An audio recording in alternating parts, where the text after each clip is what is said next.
So what is the difference between investing and speculating? So investing is buying living, breathing companies that you expect to go up in value over time.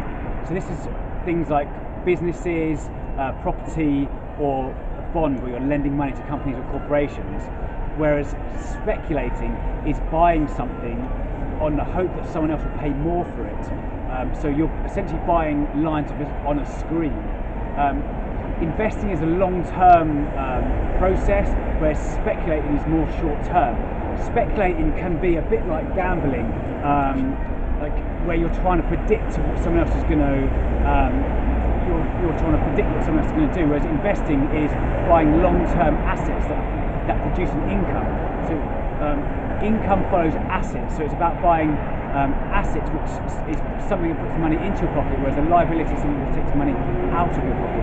So just to summarise, so investing is buying assets that are going to produce an income long term, whereas speculating is buying something that you hope that someone else is going to pay more for in the long term.